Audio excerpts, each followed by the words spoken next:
Assalamualaikum warahmatullahi wabarakatuh. Anak-anak kelas 11 yang saya sangat cintai, selamat pagi. Pada pertemuan video kali ini kita sudah mencapai bab ketiga. Yang pertama, bab pertama mengenai manajemen dan struktur organisasi apotek. Yang kedua, grooming, penampilan diri yang baik. Yang ketiga, pertemuan pada bab 3 ini pelayanan farmasi di bidang distribusi obat. Adapun kompetensi dasarnya menerapkan distribusi obat, penyaluran anak-anak, distribusi penyaluran obat baik dari rumah sakit maupun di apotek. Ini didistribusikan dengan benar, dengan label resmi, dengan faktur, dan juga pengecekan kalau ada kekeliruan. Berikutnya melakukan distribusi, melaksanakan distribusi itu, jadi nanti diperagakan. Kamu sebagai orang yang memberikan, mengirim obat dengan faktur, lalu berikutnya melakukan distribusi yang temennya yang menerima faktur itu untuk dicek kelengkapannya. Definisi distribusi, suatu rangkaian kegiatan dalam rangka pengeluaran dan pengiriman obat yang bermutu, biasanya dari PBF resmi ya, dari instalasi farmasi secara merata dan teratur untuk memenuhi kebutuhan rumah sakit maupun apotek. Bahkan kalau PBF-nya subdistributor bisa diterimakan oleh toko obat berizin ya. Berikutnya tujuan distribusi, ada apa sih kok distribusi pakai distribusi? Ini salah satu supaya tertib, ini menganut pada sistem pembelajaran tentang undang-undang farmasi.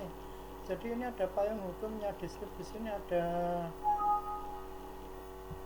izin resminya yang di bawah naungan Depkes.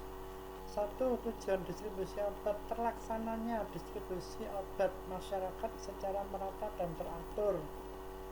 Berikutnya, terjaminnya ketersediaan obat publik di unit pelayanan kesehatan. Ciri-ciri distribusi obat yang baik. Ciri-ciri distribusi berarti kalau menerima obat, mutu obat itu terjamin, disegel, dilihat expirednya, dosnya bersih. Lalu yang kedua, obat diperlukan selalu tersedia, stok opname harus selalu ada. Obat-obat seperti yang disediakan ini selalu ada. Biasanya kalau dia besar itu ada PBF subdis dan PBF distribusi. Berikutnya, penggunaan transportasi efisien.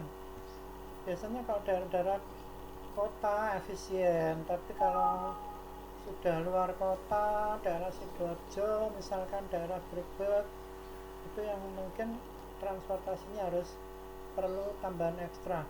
Berikutnya, meminimalkan kerusakan dan kadaluarsa. Terus saya sampaikan kalau kadaluarsanya tidak lebih dari 2 tahun, biasanya sudah PBF memberitahu ini kadaluarsanya sekian. Kalau kadaluarsanya lebih pendek, biasanya diskon pembeliannya lebih besar. Berikutnya, alur-alur distribusi ya, arah-arahnya. Pertama, dari industri farmasi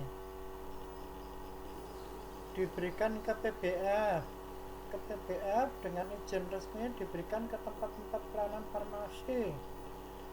Di sini ada instalasi farmasi rumah sakit, apotek maupun puskesmas. Terima kasih atas pembelajaran ini, semoga bermanfaat. Tugas buat alur distribusi obat narkotika khusus untuk narkotika anak. Ini distribusinya beda dengan tadi di atas. Yang untuk narkotika khusus pada PBF Kimia Farma yang ditunjuk oleh negara.